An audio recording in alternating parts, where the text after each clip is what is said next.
Welcome, everyone, to Season 5, Episode 5 of the Hall of Fame show. And I'm Kirk Buchner, along with Evan Nolan, and we run NotInHallOfFame.com, the fictitious Athlete Hall of Fame, the fictitious Rock and Roll Hall of Fame. And we just had a big meeting about the United States Athletics Hall of Fame and all the fun work we're going to be doing on that. Look for something pretty big in the next couple months. So we're pretty excited about that. Coming up, we're working on it. We just had a little bit of a brainstorm.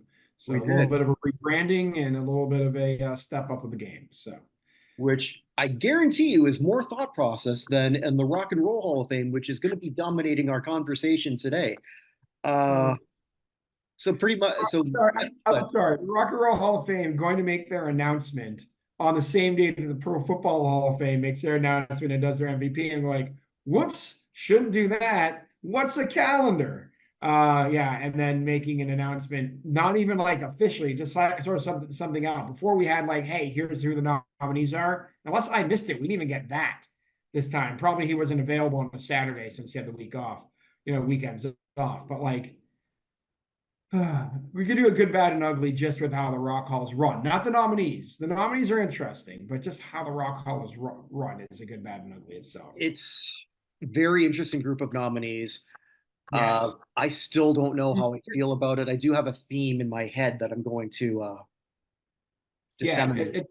it's a list of who's here, and more interesting to me, who's not here. I mean, who's here is interesting. Who's not here is also very interesting.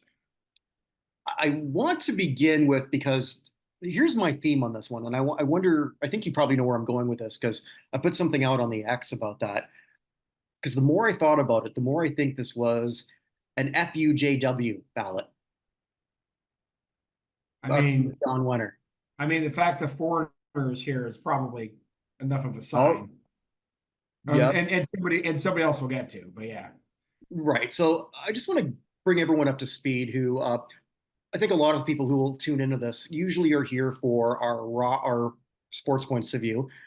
But Jan Wenner was the brainchild behind Rolling Stone. Actually, did he create Rolling Stone? I think so, right? I don't know. I can't remember specifically, but he's been the driving force for the better part Okay. of 40 years. Right. And either If way, not he longer. relayed that into the creation of the Rock and Roll Hall of Fame, which is something that has become a very much a passionate project of myself, of Evan, and for a lot of people. And yet, in terms of potential, it's never quite reached it, despite the beautiful facility they have in Cleveland. I just brought up Mhm. something because I don't have a New York Times account, so I'm going from the Guardian here. So I just want to like bring everyone up to speed why Jan Venner is no longer with them, and he was removed almost instantaneously from the board of directors from the Rock Hall. Before he was like the head of the running the whole thing, although he said like I really don't have anything to do with the nominations. Right. Yeah. Yeah, exactly. These are not the droids you're looking for. There you go. So it's all stemmed from an interview with the Times, and he was promoting a book called The Masters, and it featured interviews that he had done with, I guess, obviously some in the past. Bob Dylan, Jerry Garcia, Mick Jagger, John Lennon, Bruce Springsteen, Pete Townsend, and Bono, which on the surface, I mean, that's a pretty damn good group of people to sort of talk to. But he Yep. did this interview with the New York Times, forgetting that they are, let's just be blunt, a left wing publication, and they're going to notice things that if you do everything all white and male, which should have been on his radar considering what he ran. Mm-hmm. So he was essentially called out on that by the interviewer, and these were some of the things that he came up with.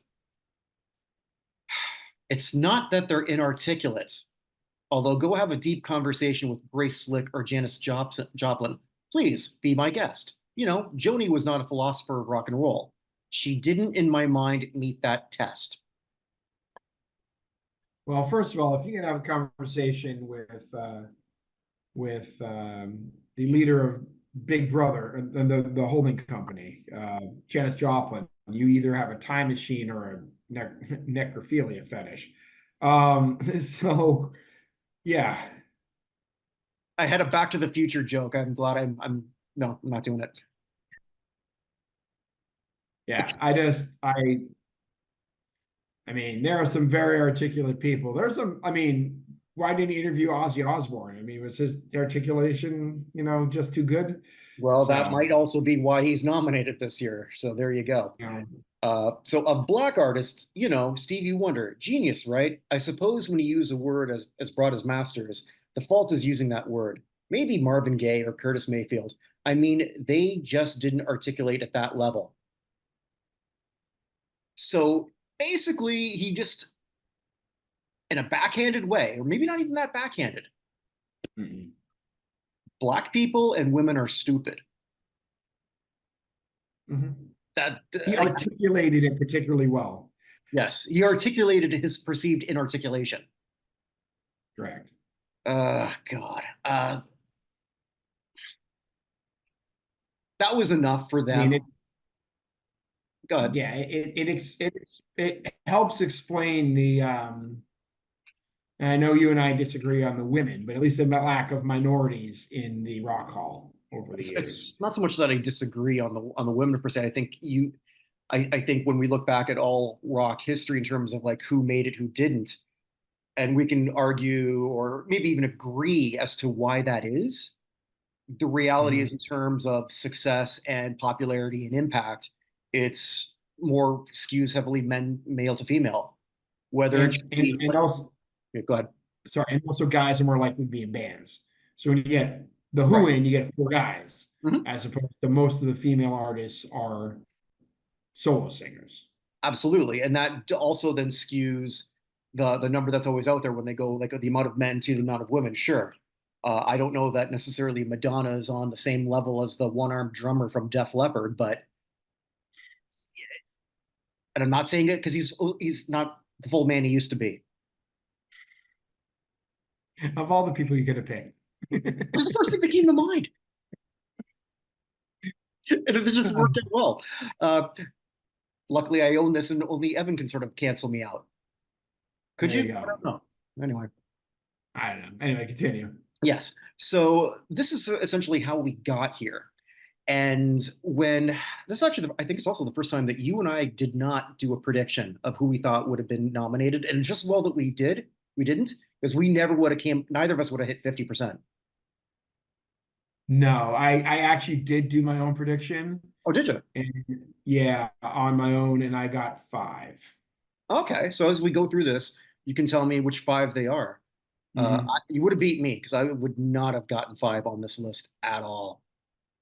Yeah, Except I mean, none of them are too deep here. So, um, yeah, none of them are gonna be like, oh, I can't believe you got that person. So, Right. And I think that's sort of like why we're looking at this. We're going to see a lot of first time nominees, a lot of them who we've never seen before, a few that mhm, maybe came out of nowhere.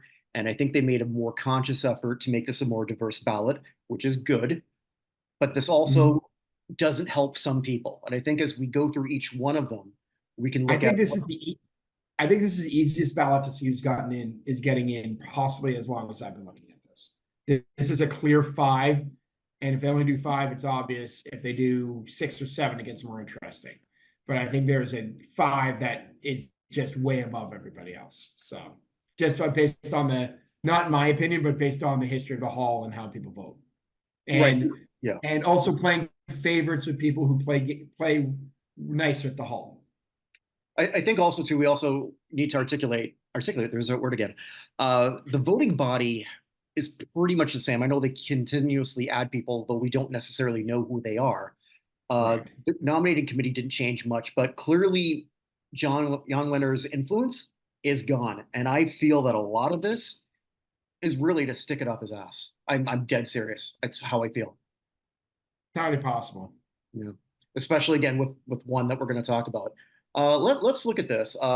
This one would have been one I would have predicted, and I think this might have been one of your five, because I'm doing this Yes. alphabetically. A Tribe Called Quest, Mhm. nominated the last 2 years, so it's fitting the pattern of a group that we see that they think is influential, which I would agree with, has Mhm. critically loved, maybe not the largest body of work, but that's never stopped artists before. I don't know that this is a good ballot for them though either. This is a terrible ballot for them. No. I know they've been working very hard to get hip hop in. I know I love I love A Tribe Called Quest. I'm a little surprised that they've come up multiple times without anyone giving Wu-Tang Clan a shot. right? Because I think Wu-Tang would be easier to get in than A Tribe Called Quest. But even more than that, we have another hip hop group coming up who has no shot in heck, except they're probably coming in through the side category. Um, but I'm a little surprised, and I listened to the Who Cares About the Rock Hall podcast, which was really good, by the way. If you haven't listened to it, go listen to their podcast, breaking everything down. But I agree with them. I'm surprised that Outkast isn't who they went to, because Outkast would sail into the Rock and Roll Hall of Fame. Just everyone getting to vote for. So Big Boy and Andre 3000 haven't performed together as Outkast since 2014 when they were at what I can't remember what music festival it was. The one that neither It's you and I went to. Yeah, neither of us went to, but it wasn't Lollapalooza. It was another one. I can't think what it was, but it was so bad that Prince yelled at Andre 3000 and never freaking do that again. In terms of how bad their performance was. So it's been 10 years since they performed together. And just the idea of them getting together and playing Hey Ya live to a live audience should be enough for everybody to have voted for them, but they're not here. So Mhm. instead, we have Tribe for the third time in a row. I don't think this is a good ballot for them. I don't think this is a good ballot for hip hop in general, based off of what we had. But the fact that Tribes had two shots at it already and hasn't gotten in makes me wonder why they didn't give him a rest for a year and come back. Yeah, I would agree with you. I mean, like, you know how big I am on Wu-Tang. Outcast would be both if either of them were in that spot, I think both of them get in. Yeah, I truly believe that. Outcast is one of the ones I predicted that did get in. So Okay. I have 60 names. I'll tell you as we go along. I had Tribe Called Quest and Outcast. Okay. As two of my things. So I'm not surprised Tribe is here. I figured they'd go with Outcast anyway, which we go through, but they didn't. Good for them. I think their chances of getting in are. I hate saying 1 in 15 because there are 15 nominees, but that's about the right percentage. Yeah, no, I totally agree with that. Next is let's go with somebody who a few months ago, and the only time I'm ever going to mention Kelly Clarkson in relation to the Rock Hall, when she was on the Kelly Clarkson show and said there was no way in hell she would ever, actually, she was far more colorful with her language, thanks, Kirk, on that she would never accept any induction. Well, we've heard that in less colorful language from Dolly Parton, who felt that she wasn't deserving. Cher felt that she was. You and I think, would agree with that, although we would both Yes. probably prefer Diana Ross in that spot. You more than me. I know that's Yeah. your So one. Diana Ross is my biggest. I don't understand how she's never been Yeah. nominated at the moment. Not the person who I'd push for the most, just the person I don't get. Tina Turner was in that spot before. Now it's Diana Ross since Turner's been in. Yeah. I mean, I guess realistically, I go further back for Mary Wells, but if you had Well, your but hand in Mary Wells has 1970, at least been. I was saying Mary Wells has at least been nominated. yeah.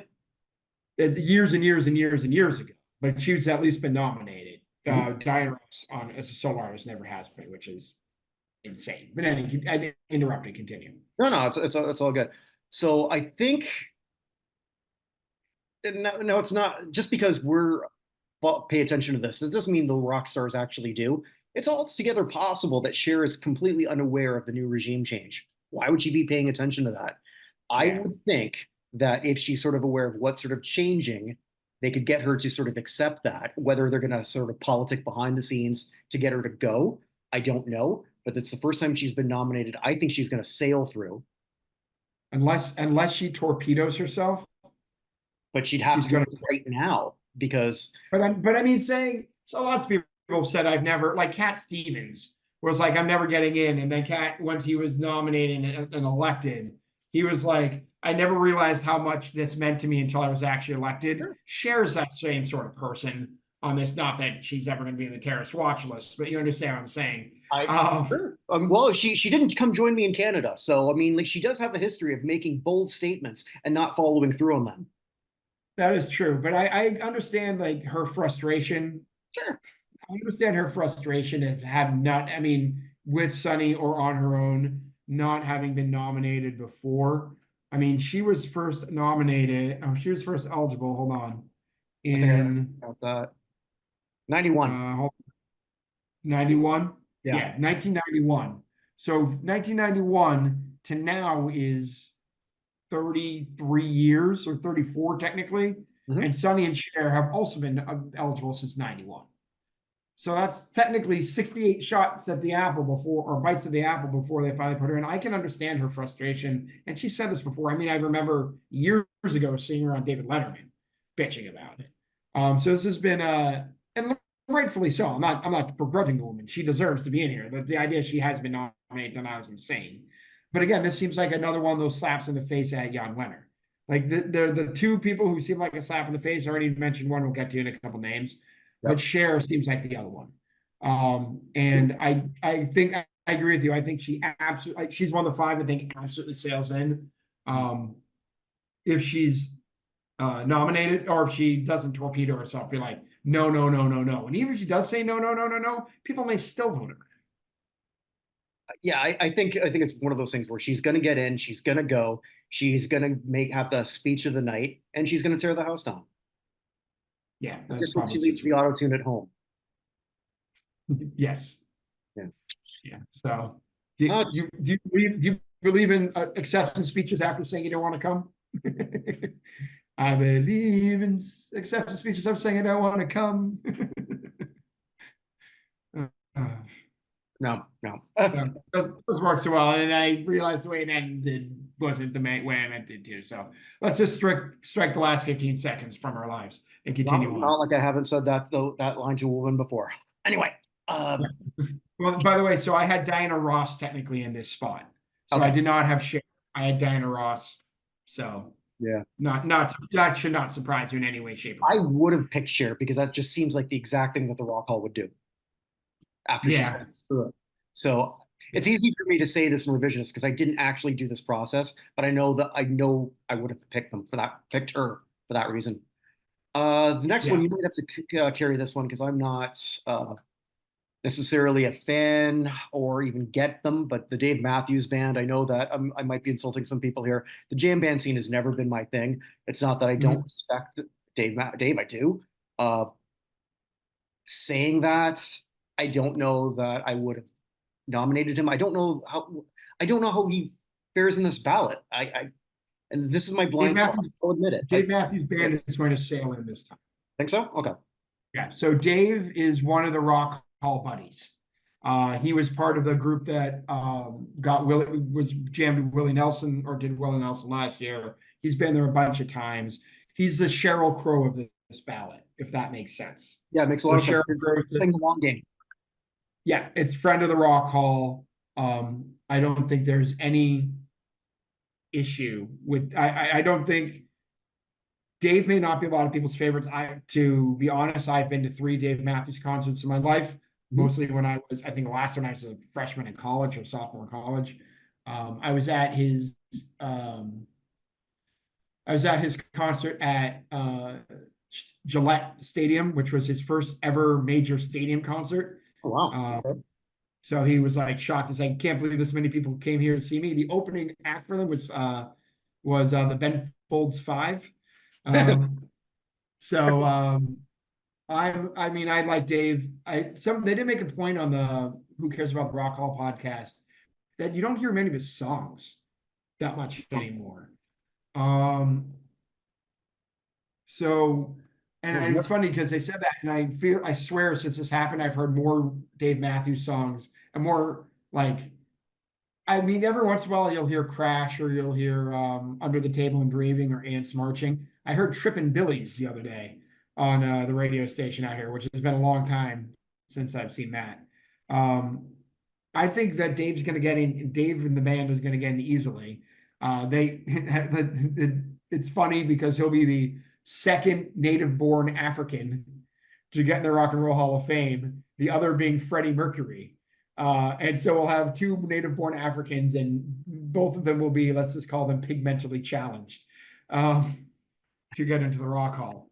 I'm still So, holding but up for Fela Kuti. You wait. We're having a I party. don't. There's a possibility, fella, and we have another actually native-born African on this not on this ballot. Mhm. Um, but Fela Kuti, I think's got a decent shot of being one of the musical excellence side categories. There's a few of them, But yeah, I had Dave on here, particularly with the way he performed at the Hall last year and how everybody was raving about it. He's been nominated before. It just seemed like I'm sorry, last time he was nominated was can't remember when it was. This is only his second nomination. It seemed like it was a time for him to come back. You know what I mean? Mhm. Um, so I had Dave on the list, and I think he's going to get in.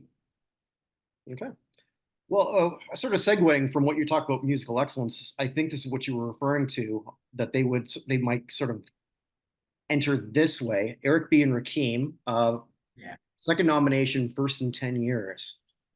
This would have been also one I would have predicted only because it was leaked by somebody who knew them. Oh yeah, no, I did my stuff before that. So we all knew Eric B. Rakim. This is the only name that got out somehow Yeah. because the Eric B. Yeah. Rakim fan base is rabid about them.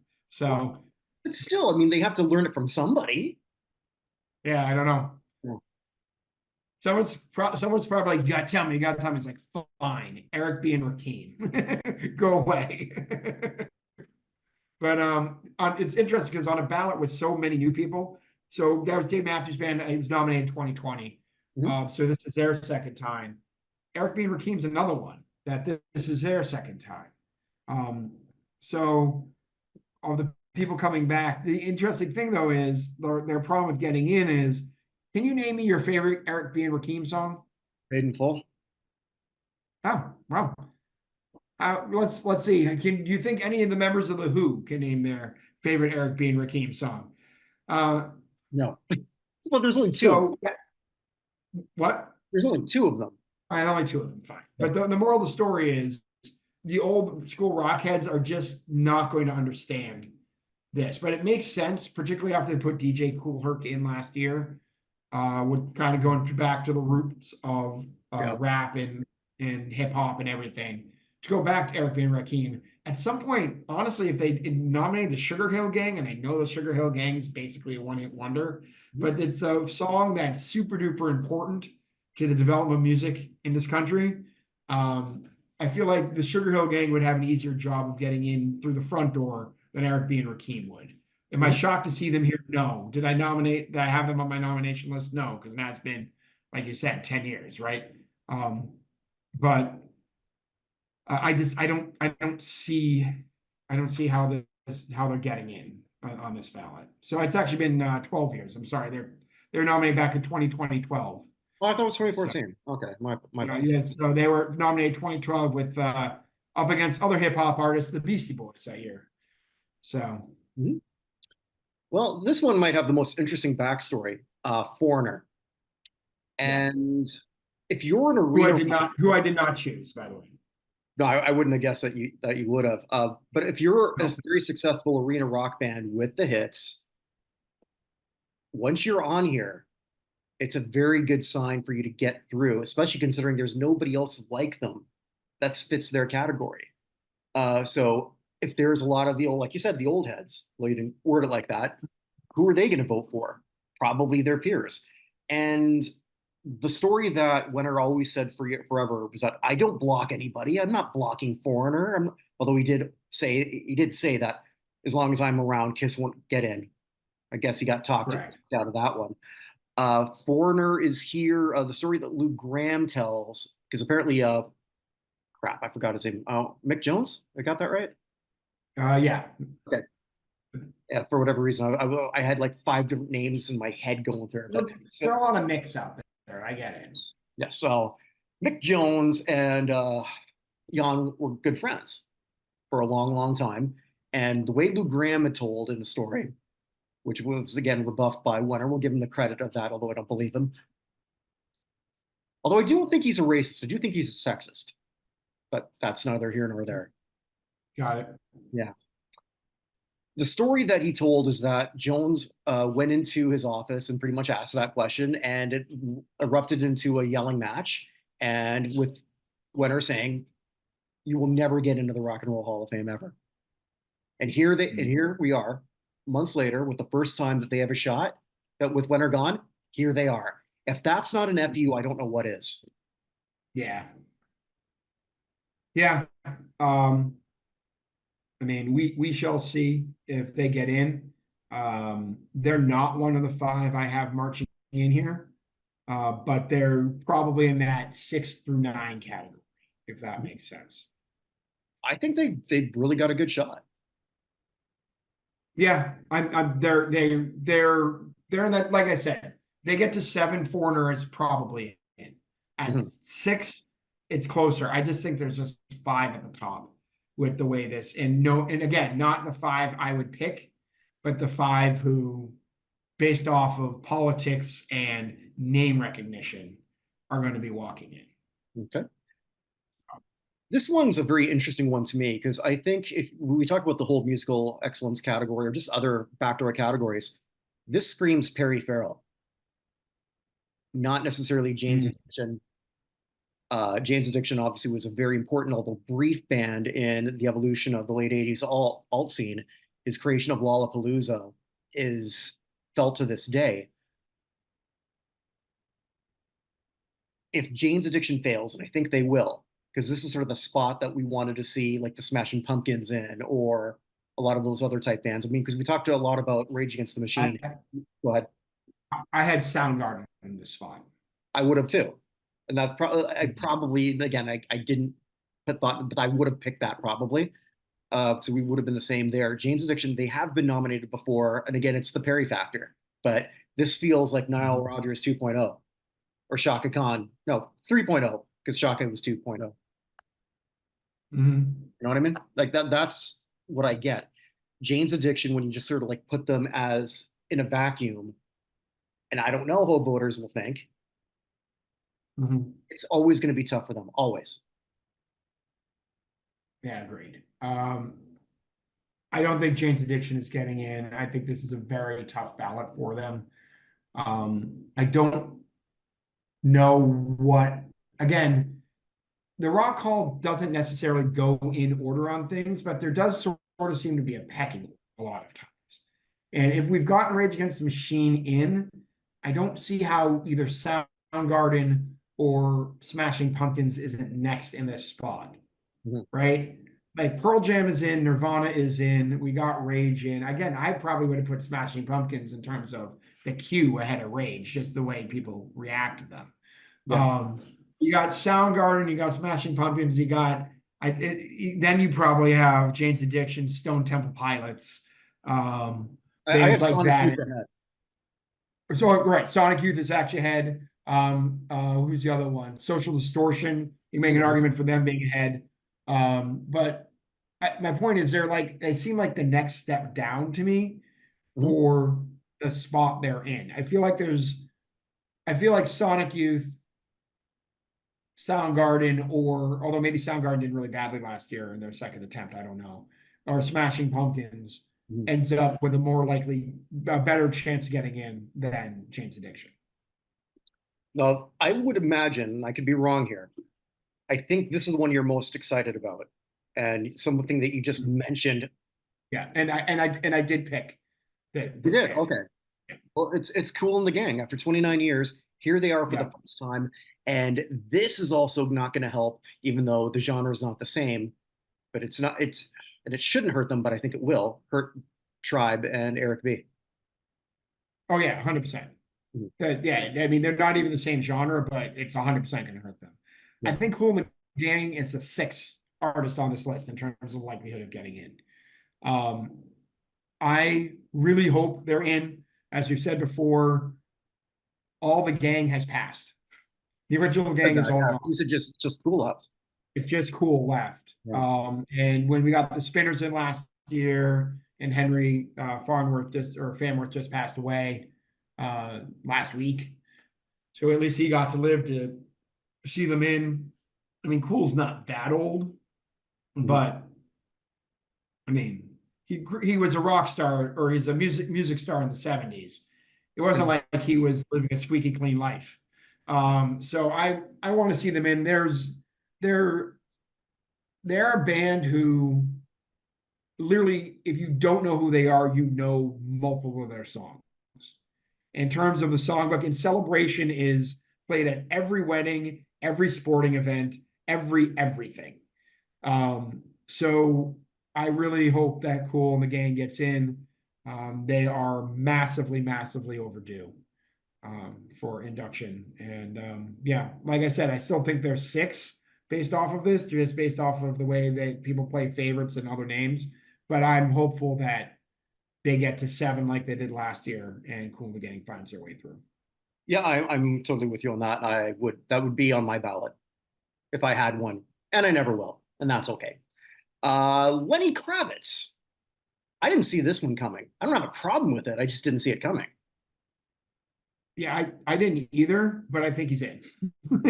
So, Yeah. There are I posted this online when I was actually responding to again the same folks at the over Who Cares About the Rock Hall. Um, they are so anti Lenny Kravitz. They think all his oh, yeah. songs are derivative, like he's not that talented, all these other things. Here's the thing about Lenny Kravitz. This is the Rock Hall, and he is the definition of a rock star. Mhm. And I will give you that maybe Jimi Hendrix is a rock star. I think I'm more of a blues psychedelia guy as opposed to a straight rock star. There are not any African American rock stars directly in this Hall of Fame. Well, other than Jimmy. That's what I'm saying. Oh, I'm sorry. Yeah. saying other than Jimmy, who really is more in the line of psychedelia and other things. He's not straight rock like Lenny Kravitz is, but he's an easy person to vote for. He's played the game with the Hall before. I just don't think it's. I think that people are like, well, rock, check the box. Not a white dude, check the box. I know him. He seems like a rock star. He's gonna get in. There you I go. didn't have him on my list, but I think that we'll see him walk through that door. This one's fascinating to me. So Mariah Carey. If Whitney's in, Mariah should be in. Yeah. Uh, if we, if She's what the third she's the third best selling artist of all time or something crazy like that. Yeah, yeah, number three all Yeah, time. If they just go by commercial success, which they don't, but if they they do, don't. this is a lock. Also, too, she was a better writer than Whitney. Whitney didn't write much of her material. Mariah True. writes a whole lot of it. Mariah actually probably might be the better singer, which is crazy to say. That's a close one. That Well, that's I a don't know. that's a matter of personal preference, I'd say. Yeah, okay, I'll go with that. And if you want to tell me I'm wrong, I really go like, okay, fine. It's not a Yeah, hill I'm I'm gonna I'm, climb. I'm not really going to argue with you. So Right. It is her first nomination, eligible since 2016. mhm. I don't know if this is the best ballot for her, but I know this really hurts a lot of other people. Yeah, I think she's in too. Yeah, Um, because as we're going to get to a couple other women down, they got no shot against her, and they're not going to just go five women. They're not doing it. no, yeah, I thought that I think of all the female solo artists she had. Well, I mean, Cher has the best shot, and maybe Cher hurts Mariah Carey, um, but yeah, she's another one of the five. So far I've gotten four: Cher, Dave Matthews Band, Lenny Kravitz, Mariah Carey. Um, are four of the five, I think, have a pretty good shot Mhm. of getting in right away. So, although, well, I guess you know what, I'm backing off that because I look at the names. There's one more further down. I'll put her in the 6-7 category. Okay. There's one other person who's played the game ridiculously well over the years and got their first Would number. that be Mary J. Blige? It is not.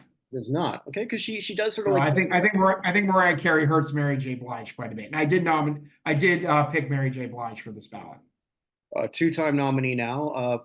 Again, it's super hard for her on this one. I Yeah, don't see it. Uh, no, I don't see it. yeah.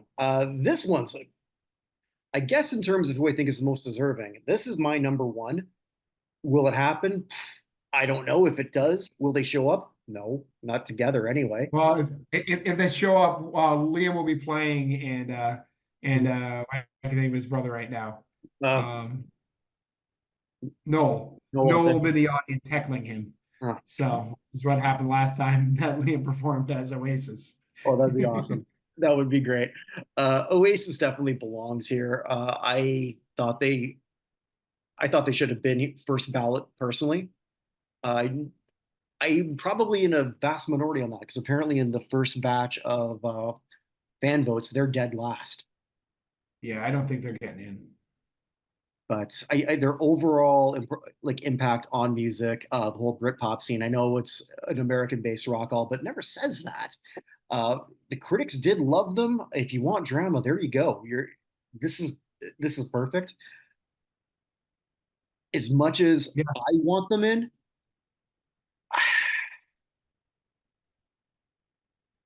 this is going to sound crazy. Their spot's going to Lenny Kravitz. no, it doesn't sound crazy at all. It does not sound crazy at all. You know, especially if you've got a group that you know isn't going to be there. Yeah. I have them a shade How, personally. how, Go ahead. how funny would it be if all the other members of Oasis showed up except the Gallagher brothers? That'd be great. That would be fantastic. It'd be right up there than when Van Halen got it and it was Sammy Hagar and Michael Anthony sort of Well, accepting. again, going back to Foreigner, the funny thing is all the people they listed who would get inducted with Foreigner, no one who's actually touring as Foreigner currently is in that group of people. I well, damn, they're apparently they're coming to the arena here. So good thing I didn't buy those tickets, huh? Yeah, well, when they're there, you will be a Foreigner. No, I mean they're coming here. I'm still not a foreigner yet. I know. Well, okay, never mind. Keep going. All right. So, Mary J. Blige and Oasis, we both think that's Mary J. Blige's second nomination, by the way. She Yes. was nominated back in 2021. It seemed like the right time to bring her back, particularly after Missy Elliott got in last year. Hmm? And I thought Mary had a really good shot back in 2021. I Didn't think know. she's got less of a shot now in 2024. Yeah. Here, if they're thinking about what a rock star is, you Ozzy's got to be your number one, two, three, four, and five. Yeah, Ozzy's getting in. Yeah, that's the one where So what? I was gonna say, apparently, well, you finish your thing first, and I'll give you the information I heard after. So go ahead. Okay, no, I was just gonna say, like, in terms of, I didn't check who's leading the fan vote, but Ozzy's got to be up there. Yeah, and again, just on name recognition for people who don't have to think about it. Like you don't have to think about Cher, and you don't have to think about Ozzy Osbourne. Right. You just check them off, and then you figure out what happens after that, Yeah. right? So apparently, um, Sharon called someone on the nominee committee and said that Ozzy's had a lot of concerts that have been canceled lately due to health issues. And Mm. apparently he's doing worse than you would think. And Sharon apparently called a few folks in the nominating committee saying, if you're going to nominate him for his solo stuff, this is the year to do it because I'm not sure he's going to be around that much longer and he'd be able to do something this year as opposed to 2 years from now. So apparently that was part of the impetus behind it happening this year. I think Ozzy's going to fly into the Rock. You know, just to make parallels of our conversation last week with Paul Lawrence, it's Steve Mongo McMichael with a better resume. Yeah, I and by the way, Mongo is admitted to the hospital today with saw pneumonia, that. I saw that. Yeah. which cannot be pneumonia. I can't even imagine having pneumonia with ALS where your body can't move. It's got to feel like you're drowning. It just has to feel like you're drowning the whole Did he time. not have this before and beat it? I don't know, but I like think so. But yeah, uh, that just seems like a circle of hell to me. Not uh, being able to breathe fully and having stuff in your lungs. Oh God, that's I know I'm not religious, but prayers for Mongo right now. absolutely. Yeah. So the next two are ones, actually the next three, really, I never would have thought. Well, actually, one I probably because it's fits the rock all. Peter Frampton. So when that came out, and I sort of came up with my theory, I figured he must have, Jan Winter must have really hated Peter Frampton. Well, Peter Frampton has performed a bunch of times and was up with Sheryl Crow last year doing every day is a winding road. So Sheryl Crow, him, and Stevie Nicks Mhm. were up there performing at the Rock Hall. Again, this is the guy who's played the game, if that makes Oh, sense. yeah, he's got to play it harder than anyone else because let's be blunt. I like Peter, but it's all my likes for him, and I think I'm not alone in this. is off one really good live album in the late Well, 70s. he's got a much thinner resume than a lot of folks. But I mean, in the name of Darlene Love, that has not stopped them from putting in their favorites before. So Yeah. uh Okay, so whose spot is he gonna take? Is he gonna be on like? he's the one who I moved up instead of Mariah Carey. Hmm, okay, because So I so don't. it to me Go it's ahead. Cher, to Mhm. me it's Cher and Ozzy. Then the next two are Dave Matthews Band, Lenny Kravitz, then Frampton, then Kool and the Gang, uh, Mariah Carey, and probably Foreigner. And the last two people we're going to talk about, I don't think I have any All shot. right, buddy. Well, how many beers am I down? I've lost track. It's been a while. I think 4, I'm either down three or two. I know I've been making a then comeback. I make think it it's 3, now. and it's probably 3, Okay, so maybe let's say 2. three. All right, because it looks like you got a chance to come collect there this August. Yeah, that's true. That's true. Well, let's wait till we do the last ones. We can make a bet as to who we think's Oh well, no, getting we'll in make the next. bet next week. I want to think about this. Okay, fair enough. Fair enough. All right, so So next one. next one is she has no shot in hell, but she's one of my favorite singers of all time. It's Sade. Yeah, if you were born between 1981 and 1985, there's Mhm. about a 1 in 4 shot that your parents were listening to Sade at the time you were conceived. Just so you guys. Um, this is the other native-born African on the list, along with Dave Matthews. Dave Matthews is a much better shot of getting in. I'm shocked to see her here. It's cool that she's here. She's got a much thicker catalog than Peter Frampton does, for example. Absolutely. But I don't know if how much that is. She's not just Smooth Operator, which is a song everybody thinks of, but like she's got an uphill battle. This seems like this one and the next one, who's Sinead O'Connor, both kind of seem like we're putting these on to get them in your mind, but it's I don't see them getting it. By the way, Sinead O'Connor or Sade took the spot of who I was convinced was getting. I'd say Sinead O'Connor took the Mhm. spot of Tracy Chapman, who Okay. I thought was going to be this I, year's I, Kate Bush. this was her year. She was this year's Kate Bush. Yeah, Only American checks the other boxes that you're trying to say that, hey, no, we're not homophobic. We're not, well, they never said, there was never a real criticism of that. We're not sexist. We're not racist. Boom. Here's somebody who is bigger than ever for the first, well, not bigger than ever, but she's bigger than she has been in 20 years. Just killed it at the correct. Grammys. Yeah, This was it. yeah, and they went Sinead O'Connor instead, who passed away this past year. And Tracy's got a way better resume than Sinead O'Connor does. Yes, I mean Like, Sinead O'Connor's biggest hit was written by Prince, so. right. Um, and you know how you know it was written by Prince? There's a 2 in the title. And in the words of Weird Al Yankovic, you should never use numbers as words, numbers as letters, unless you're 7 or your name is Prince. So Well, that's awesome. um, I'd never heard that yeah, before. That's it's from great. the song Word Crimes. I butchered it, which Okay. was his parody of Thin Line or Thin Lines by what's his name from Canada. Um, Oh, or from Blurred Lines. I'm sorry, Blurred Lines. Alan Thick. Thicke's idiot kid. Yeah, that one. Robin Thicke. But yeah, this is Tracy Chapman's spot with Sinead O'Connor. I don't think Sade has anything to do with that. Tracy Chapman's spot was taken by Sinead. Is what that happened. So Well, again, I had why do it I now?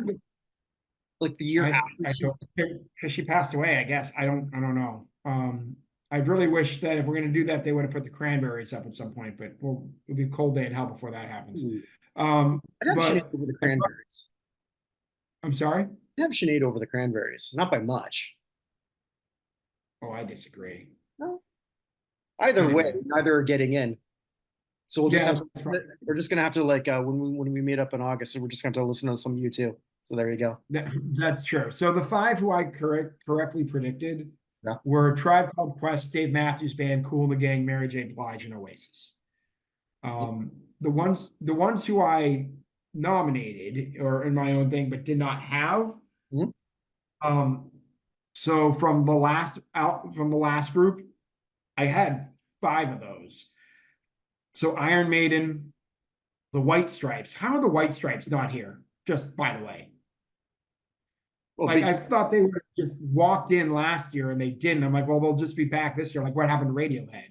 well, And they like Jack White, but then they'd have to have Meg White do this.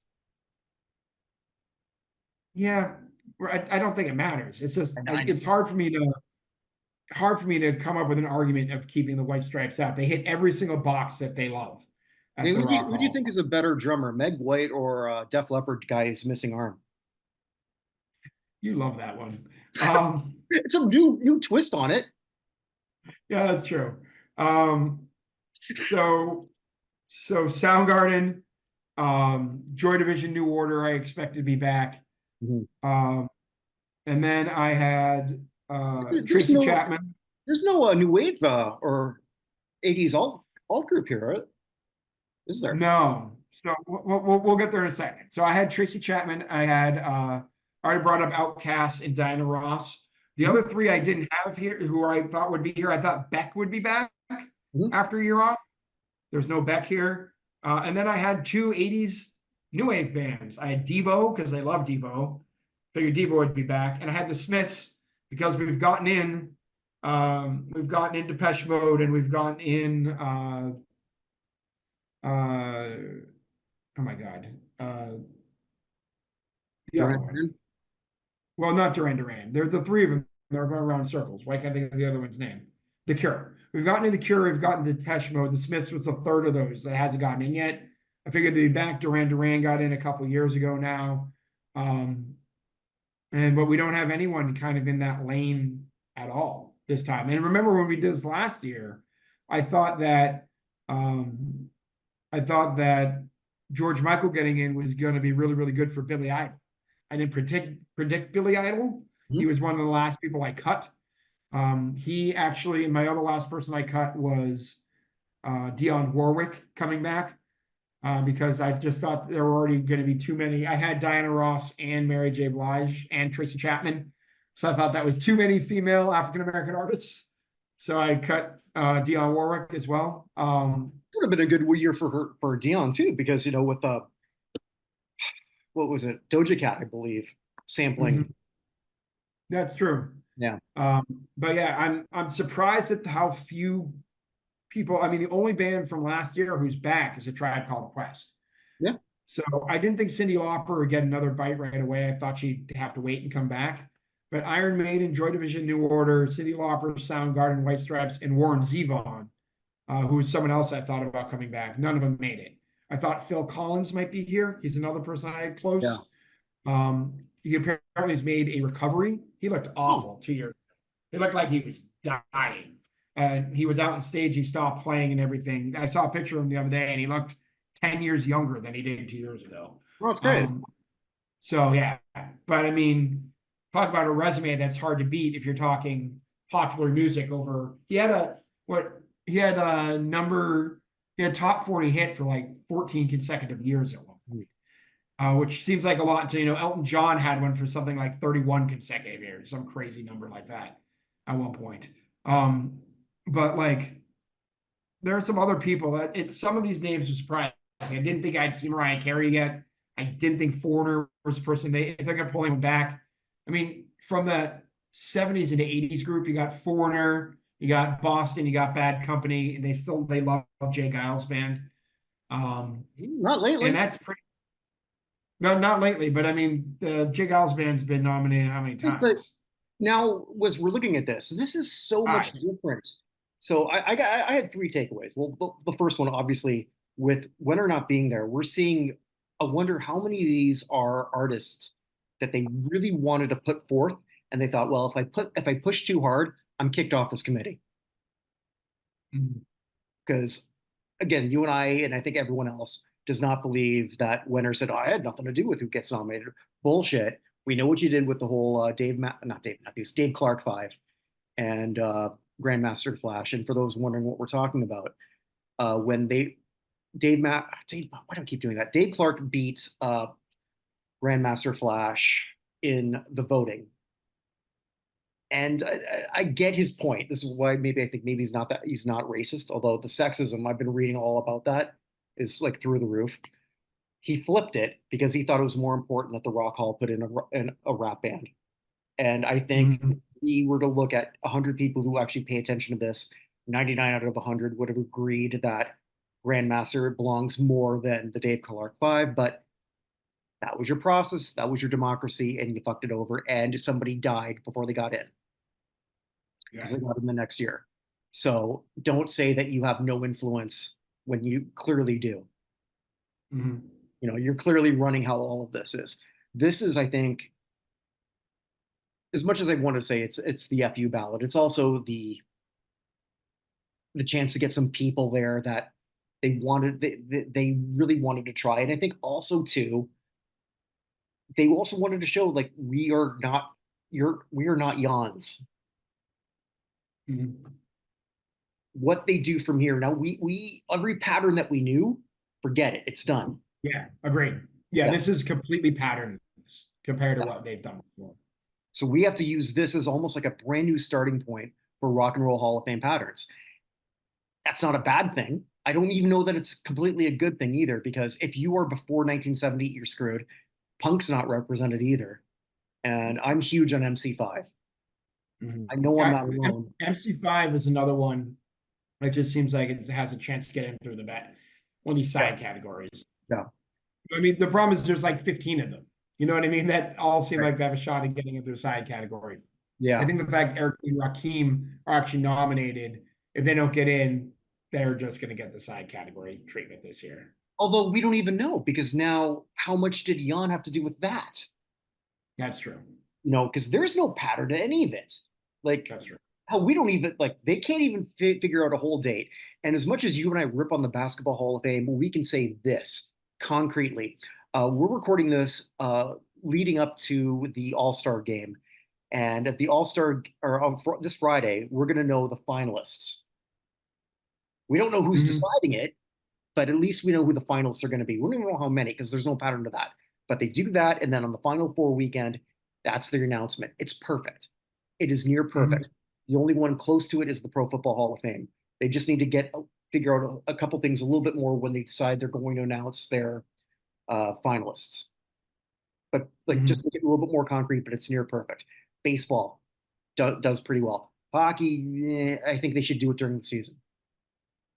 I That think makes sense. I think they're missing out, and maybe they can do something where they tie in with the Frozen Four. Tie in with, yeah, we'll tie in with either the first four or just the All Star game again. Tie in with the All Star game and have the people come out and drop the pucks for stuff, or have them captains of the teams. There you go. That's actually a great idea. I mean, there's no reason why they couldn't do that. Do that in that little lull period before the playoffs start. Or if they want to sort of like again do like incorporate college hockey, the Frozen Four is a bigger deal than it ever, you know, it becomes a bigger deal every year. There's a Yeah. way to do this better than what they're doing. The Rock Hall has been and always will be a mess. They that has not The changed. Rock, the Rock Hall just seems like, and it probably is, just run by stoners. Like you're like, oh man, we're supposed to make an announcement, and I don't mean like modern stoners. I mean like the stoners from Up in Smoke. Like they just or Close to a even spectacle. sorry, I Okay. or PCU or like any of those half baked, like any of those type of movie stoners. Like that's who it seems like runs this from time to time. Mhm. Like, oh man, we gotta make an announcement. Let's just do it Thursday. And like, oh wait, something's on Thursday. We never said that. We're gonna do it Saturday. Yeah. I don't want to get up on Saturday though. We don't need to make an announcement. We'll just like send something now. Like that just it just there's no consistency whatsoever Now, with it. granted, we just mentioned some sports that have set seasons, and I know rock doesn't. But okay, so there's got. I don't know if you do want to do it through Coachella or anything like that, but No, pick a date, not cool. something. Lollapalooza. When, yeah, but what if Lollapalooza doesn't stick around, or what if Coachella doesn't stick around? What? Yeah, here's what would have happened with the Rock Hall. They would have get. You know what? That's a great idea. Let's do this with the Fire Festival. the thing is, though, the Fire Festival slightly better run. Um, sorry, that's not fair to the Fire Festival. No, that's Um, certain. How? I'm kidding. It was a They did joke. a great building. Like, that building's No, awesome. they have a fantastic building. I've been there multiple times. I love the Yeah, Rock Hall. I have a feeling we will again. I Yeah. will. I'll be there. But like, yeah, it's I'm there's nobody on this list. I'm like, there's absolutely no reason for them ever to be in. It's just like, remember when they came up with the JBs that one year? I don't And know. I was like, I have a list of 2,800 bands, and they weren't on the list. Um, so there's no one here who doesn't belong. There's some I think have a better chance of getting in than others. Yeah, are those the people I think are the most important ones to get in? No. Eric B. and Rakim are much more influential in music than Dave Matthews Band is. They just are. Mhm. But Dave Matthews Band has a much better shot at getting in than Eric B. and Rakim do, at least through the front door. Yeah, no, absolutely. Can you imagine though? Actually, you know what? I do know this. I said earlier, like, why didn't they do this when Sinead was alive? Oh, that speech would have been something. Mm-hmm. Fight the real enemy, and it's Jan Wenner. Yeah, there you go. So anyway, All right. So just we'll do a quick intermission. Okay, back from intermission. Did you get your popcorn, kids? No? I don't know. Ah, I, okay. I got So I got another I got another indeterminate beverage in a Muppet class, so they can't get mad at me on Twitch for what I'm drinking. have they ever gotten mad at you at Twitch before? I think Twitch has some terms of service, or maybe they don't. Or are we even on Twitch? I don't We're only on Twitch. know. We've been on Twitch a couple times whenever we've gone live, and the last time we didn't really bother because we're Oh, old. fair enough. We just didn't give a shit. Well, then I don't care about Twitch's terms of service. So continue. There we go. There we go. So we're just going to close off today with those who we've lost. Sometimes Evan and I will do a good, the bad, and the ugly, or Evan's good, bad, and ugly, in my elevator up, elevator down. Uh, I guess maybe a quick elevator up, elevator down, just to tie in with what we just talked about. Absolutely, yeah. If you're a punk band, it's not good for you in the Rock and Roll Hall. If your peak was before 1970, you're an elevator down. If Mm-hmm. you are somebody who pissed off Jan Wenner, you're an elevator up. Mm-hmm. Yeah, we should go look for who all those people are. Apparently, we have got to figure out the people who aren't that articulate. Apparently, so Yeah, I didn't really read that all in that depth before because doesn't it sort of like feel, I know that we sort of did an intermission here, but I guess just one final thing. It just feels like this is like when sometimes some people get sacked for something. It's like, well, that doesn't seem that bad. But then we don't know all the bullshit behind the scenes yeah. and everything else, Oh, you know? but the articulate thing also seems like when white people are surprised that black people have good vocabularies. You know what I mean? Yes. That's Yes, I, very much oh that's God. very much the vibe it gives off. So anyway, but yeah, so that was a good elevator down. One, I guess one more. Let's do it now. Elevator up. Clearly, Caitlin Clark. Well, Caitlin Who Clark for like virtually everything. So yeah, just say what she just did today as we're recording. So today she broke the all-time scoring record in the history of women's basketball in NCAA. And the shot she took, we both happened to see it before it came on air, was from the logo, but not the logo. So the logo, but like 5 feet to the left of The midcourt Hawkeyes. of the Hawkeyes. Yeah, it was 35-foot shot, 40-foot shot, somewhere in there. And she drained it for 3 points to give her the all-time scoring record. When you break the all-time scoring record in any sport at this point, it's pretty amazing. And she still got a long way to push that out because Iowa's probably going to be playing deep into the NCAA tournament. And Does we haven't that even gotten count close. towards What? accumulating points? I believe it does. It should. The I'll say conference this. tournaments, I think, count as well. So I'm just going to plug something that's also going to come out soon. I did that interview that I told you, but she's also our new committee member. So Maya Monroe, the daughter of Earl the Pearl. oh, fantastic. Yeah. So Well, look forward. yeah, so when I closed off that interview, one of the things that I asked her about because like I was more focusing on her philanthropy because I was like in awe of all the great things that she does to try and help people. Made me feel like half a person, I gotta tell you, not just because she's much taller than me, but I sort of closed off with this question. I mean, like, because she played Georgia Tech, and obviously she's still following the game religiously. But what do Caitlin Clark and Angel Reese do? Here they are, obviously one A, one B in terms of women's basketball, which is Hmm. crazy considering they're college players. Hmm. And when they transition to the WNBA, I'm scared for them in terms of their popularity and overall impact. Okay, why? Well, because we've seen this before. So we've talked about, okay, Diane Taurasi, for example. Diana Hmm. Taurasi did not become a bigger player leaving college than she did in the That's pros. true. That's true. I mean, none of them will. Right. So how do those two progress and then carry that league to another level? Because again, if you've got a lot of people who are just saying, well, they can't dunk. Okay, yeah, I know. So what? Hmm. Let's forget that. What can they do? Well, Hmm. they can drain from a damn logo. That's pretty sweet. Yeah. And So, that's sort of the thing that worries me for the two of them because I've seen this play out before. I've seen this play out since the days of Rebecca Lobo, hmm. and maybe Caitlin Clark's in the NCAA or in the 3-point contest with Steph Curry next year. well, they do, don't they do sort of like things like that with that? But I don't know. That's just like one thing. So that's just sort of like a foreshadow of one of my new favorite interviews that I've done.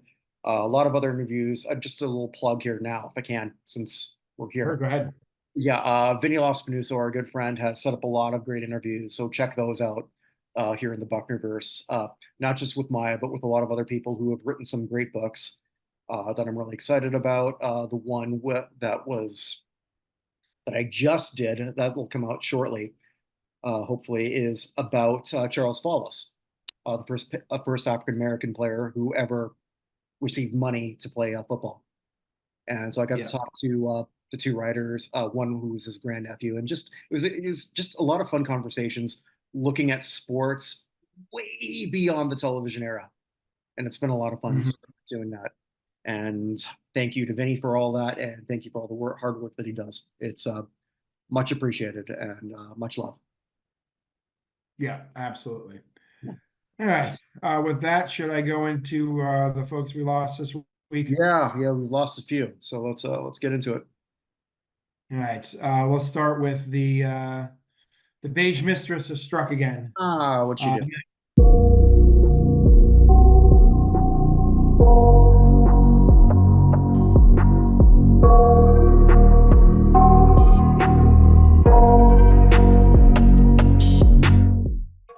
Magdolna Komka, the Hungarian jumper from the 1968 and 72 Summer Olympics, passed away at the age of 74. Mm. You may say it's old age. I say it's clearly a very secretive serial killer that only you and I know about. So, And everyone else who's so sort of like watching this, oh shit, like, do you think that we could be in danger because we've exposed her? am I Hungarian? Yeah, but we're exposing that, and then maybe the Hungarian I don't FBI. think it matters. Her hatred of Hungarians runs deeper. Honestly, she needs Oh like, shit! I didn't even realize that maybe she's not even Hungarian. mm, Beige mistress. yeah, very much could be Transylvanian. So sort of Hungarian, sort of Romanian. So after she kills them, she drains their blood. Hmm. Like the wet bandits. Everyone's got to have a calling card, right? To the three people who got both of those references, thank you. We appreciate it. All right. The biggest name in international sports who passed away this week, a really big name. I sent this to you directly. Yeah, yeah. Calvin Kiptum died. And if that name doesn't mean anything to you, the odds are pretty good. All right, let me back up. So before Roger Bannister broke the 4-minute mile, everybody thought it was impossible. Right now, that impossible number is a 2 minute or 2 hour, excuse me, marathon, which seems absolutely insane to me to do a 2 hour marathon. Kelvin Kiptum seemed like the first person who had a shot at the that 2 minute marathon. He actually broke the world record in here in Chicago at the Chicago Marathon just last year. He was at 2 hours and 35 seconds. Hmm. He broke the previous world record by 34 seconds in that marathon. And it was just confirmed last week because marathons are dumb as to how they determine what is a marathon and what is not. The oldest active marathon in the world is the Boston Marathon, and the international marathon people don't count it because you start up and come down to sea level. So you Oh, have to be start at exactly and end at exactly the same point. But yeah, I mean, 2 hours and 35 minutes is insane for a marathon. And it looked like he was going to have a very good shot at breaking it, the 2 hours and 35 seconds, 2 hour, 35 second pace. But he died in a one car accident in Kenya. His coach also died, and there was a third person in the back of the car who's, as far as I know, is still in critical condition. Went off the road and hit a tree in Kenya. I think we should also sort of like point out just like how big that would be, like in Kenya. I was when you sent that off to me because I would have missed that completely, and thank you for sending that off. Uh, Kenya's Olympic medals are now I forgot what it is. I had it written down, but we're roughly like 80 to 85% middle distance, or Yes. like a extended distance racing. So like Mhm. Kenya is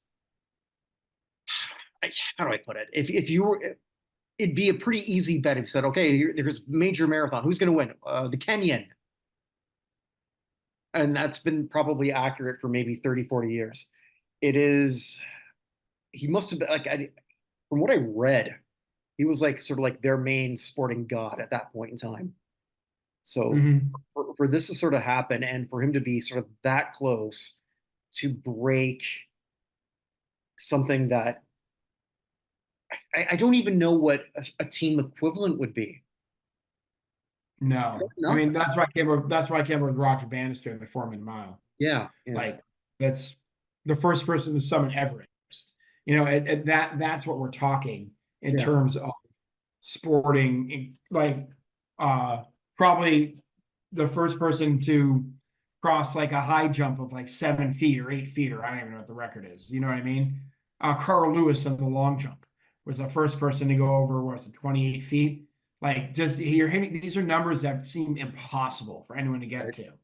But when you Uh, talk about 2 hours, though, that's something you can wrap your head around. Okay, so somebody went from 27 feet to 27 and a half. It yeah. doesn't mean Or, you have or, those or numbers, right? the next person to hit 400 in baseball. There you go. There you go. Put Yeah. it in terms that we get, right?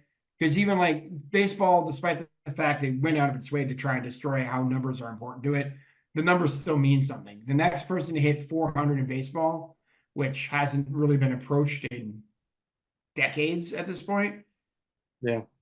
Tony Gwynn In the came, 94 season. Yeah. Yeah. Yeah. yeah, and then Larry Walker, oh, not Larry Walker, Todd Helton had a season where he was close for a while and fell off. We haven't really had anyone over 350 in a long time. That's essentially where we are on this. And his coach, by the way, Jervis Hazikamana, was one of the greatest track athletes from Rwanda, Mm, and had to retire back in 2015. He was only 36. He actually was going to train in Kenya when COVID hit, and he couldn't go back to France where he was living. So he was stuck in Kenya. And while there, saw Kiptum, who had run 2 half marathons in 10 days in competition. He's like, dude, you got some talent, and helped Kiptum get to where he was. But and again, another one of the great athletes in Rwanda passed away as well in this crash at the age of 36. yeah. But just like, I don't think it's one of those things that people are going to know. Like Kelvin Kipton's not a name that means a lot to a lot of people, but But it could literally have, a year from now would have been a household name probably across the world. Maybe especially if he even would have done it sometimes, at the Olympics, which is possible. yeah, if he'd done the Olympics, he'd done it in London, he'd done it in Chicago, he'd hadn't won the big marathons? No, but I Absolutely. mean, let me like set that record. Yeah, well, if he set the world record in the Olympics, he'd be forever. So, but unfortunately passed at only the age of 24, which sucks. Mhm. Um, from the world of coaching, Andy Brandy, who was the women's tennis coach for many years with the Florida Gators, led them to 3 national titles in 92, 96, and 98. Won 1, 2, 3, 4, 5, 6, 7, 8, 9, 10, 11, 12, 13, 14 SEC regular season titles, and 1, 2, 3, 4, 5, 6, 7, 8, 9 SEC tournament titles, as well as 5-time SEC Coach of the Year, National Coach of the Year, and a few other things. I remember the University of Florida Athletic Hall of Fame passed away at the age of 72. Your last He's name most is recently, Randy, and your parents named you Andy. yeah, Andy Brandy. Yeah. His son is Chris. And the two of them are the co-head coaches at LSU right now on the women's team. Um, but Sorry, I'm still but stuck. I'm still stuck on that name. Andy Brandy's a tough name. His Brandi, if that makes a difference. But No. another name that may not mean a lot to a lot of people, but someone who we probably should consider for our USA Hall of Fame at some point in a lesser known sport. Kasha Rigby passed away at the age of 54. She is the creator of extreme telemark skiing. Do you know what telemark skis are? It's like downhill skiing on cross-country skis, essentially, with the bindings that come up Mhm. and stuff. So she died in an avalanche in Kosovo during her stuff. But basically, Outside Magazine in '98 called her the best telemark skier in the known universe. So she would go down those very steep mountain things you see in telemark skis, which is absolutely crazy. It's amazing she lived as long as she did with what she was doing. Mhm. But male or female, no one did more for that sport than Kasha Rigby did. Okay. She passed away at the age of 54. Again, not a sport we do a lot of, but if you're going to have a representative at all in the USA Hall, Kasha Rigby, for her sport, Kasha Rigby's Well, the person. she might do better than billiards. We tried. Well, We're that's gonna try true. again. But We'll see. yeah, we'll see how that all goes. Yeah. Um, Lost a couple of Canadian Hall of Famers here for Canadian Football Hall of Fame, starting with Ken Ploen, I believe, member of the called football quarterback at where did he go to college? I don't have that. University of Iowa starting quarterback, led his team to their first conference title in 35 years back in 1956, and won the 1957 Rose Bowl game. Hmm. It was the 1957 Rose Bowl's most valuable player, CFL All-Star with the Winnipeg Blue Bombers in 57, 59, and 65. Member of the Canadian Football Hall of Fame, elected back in 1997, elected in 1975. Also member of the Canadian Football Hall of Fame, Manitoba Sports Hall of Fame, the Rose Bowl Hall of Fame, and the Iowa Sports Hall of Fame. And was named the 20 greatest players in the history of the Blue Bombers back in 2005. He was also drafted in the 19th round by the Cleveland Browns, picked 222 in 1957. But he passed away at the age of 88. Yeah, it's one thing I feel bad about moving from Winnipeg to Seattle. I didn't get to take you to a CFL game. I think you'd have a lot of fun here for that. I'll go to Shreveport next time they decide to expand down there. Won't be the same, but yes. Also passing away, Jerry James, member of the Canadian Football Hall of Fame in 1981. Played for the Blue Bombers and the Saskatchewan Roughriders, All-Star 55 and 57. CFL's most outstanding Canadian Mhm. in 54 and 57. Was a running back. Also played from 54 to 61 with Toronto Maple Leafs as a right winger. Oh, okay. So played both sports there. But he passed away at the age of 89. How am I not aware Um, of it? I gotta look that up. Yeah. That's pretty So he cool. was won the Grey Cup in 58, 59, 61, 62. Won the Memorial Cup in 55. So Oh, there can't be too many people in that group. no, there cannot be. He might be So a class by himself. very possible. He played the Maple Leafs in 54, 55, 56, 57, 58. He played with them through 60. So a total of Need the Memorial Cup, right? all that 200 games probably in the NHL. So the Memorial Cup, that's a really hard thing to win. That's the junior championship, a club team in Canada. For those wondering, well, it's not just Canada because there's a lot of teams in the United States now Mhm. for that. But yeah, there can't be too many. It's not. Yeah, couldn't There be. can't be, but I mean, clearly one of the most talented all-around athletes in Canada in Absolutely. the Yeah. 50s and 60s. Yeah. So, yeah, but he was 89 years old. Mhm. From uh, football or from baseball, excuse me, I lost a couple folks, including Jim Hannon, who played with most of the Senators, Tigers, and Brewers from 62 to 71. Probably best known though, he was originally the co-founder and first president of the Major League Baseball Players Alumni Association.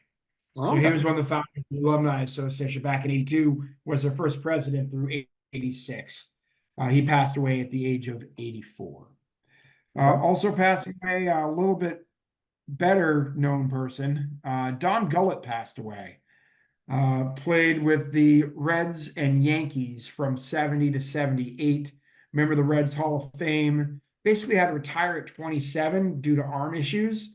But his last 4 years, he won World Series with the Big Red Machine in 75 and 76, and then with the Yankees in 77 and 78 before he had to retire at 27. So 8 years or 9 seasons, 4 championships in a row to end your career. Not too bad. Um, he passed away at the age of 73. He was actually the pitching coach for the Reds from 93 to 05. So, but yeah, he passed away, like I said, at the age of 73. Member of the Reds Hall of Fame since 2002.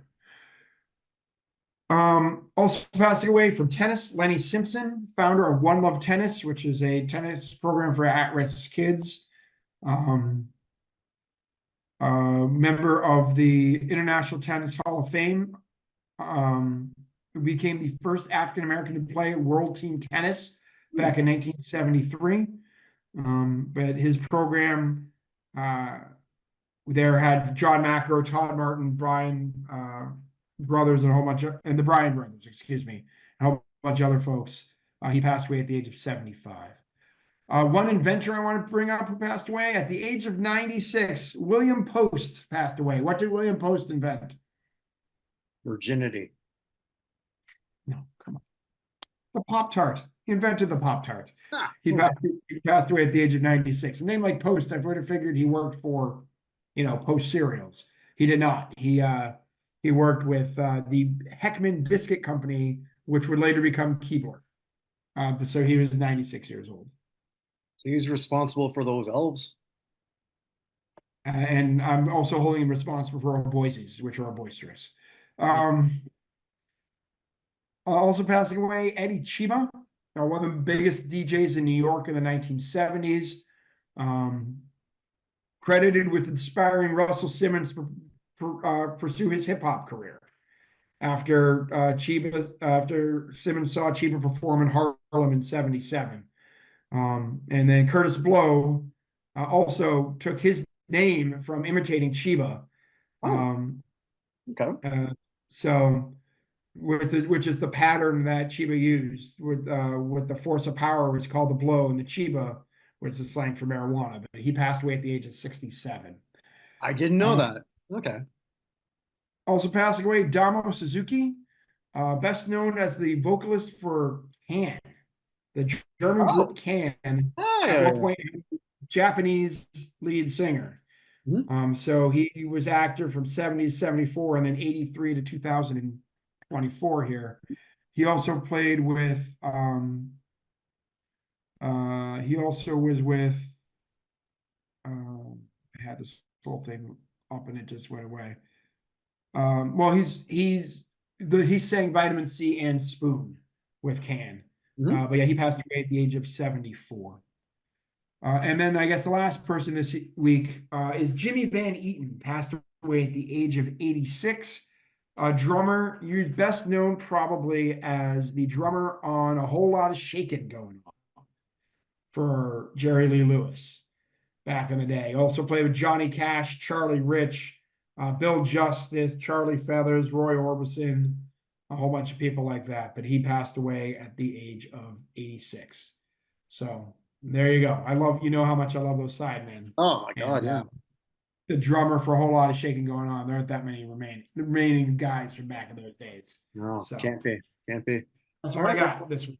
all right. Well, I guess that sort of brings us to a close here. Thank you all for sort of like watching this, listening to this, however that might be. A lot more things coming here in the Bucknerverse, where, as we mentioned earlier, a lot more interviews coming on. Evan and I have got a lot more work that we're going to be doing with the US Hall. We're pretty Yeah, excited about. there's a lot happening in the next 3 weeks. Oh my God. Yeah, basically, it's going to be a lot of duck feet. You're not going to see it, sort of like working on the pond, but Mhm. hopefully, it's going to be really impressive when it's all said and done. Yeah, said yeah. So All right. So with that, check us out next week. Check out all the other shows that we're doing, and God, we're gonna have to get Evan. You have to get you back on another show with Andrea and Brad, where we're doing a bunch of goofy stuff. all right, which one? What's coming up? Hold on, I didn't pick it, so it's whenever I pick it, I always remember it a lot better. God, what did Andrea pick? Andrea picked some weird stuff. Dun, dun, dun, dun, dun. We are Good doing. podcast right here. Oh, actually, you might like this one. Next Tuesday night, it's Biz Marquee. Must be just a friend. Just a friend. Oh, that's a good song.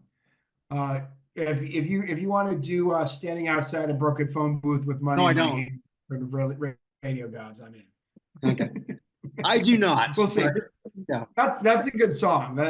Andrew made a good choice on that one. So well, I think I might sort of punch them because I got next week or the one after. I'm mhm. thinking Midnight at the Oasis. Oh, wow. Midnight at the Oasis. Oh, Have you done Convoy yet? yes, we have. Okay, let's gonna make Yep. sure. I'm trying to think of weird songs that have become hits. Oh God, Tip, the whole '70s were full of them for sure. Tiptoe Through the Tulips. We just did that a few months ago. Oh, did you? I Yeah, missed we that did. one. Clearly, Yeah. you're not watching the shows that you're not on.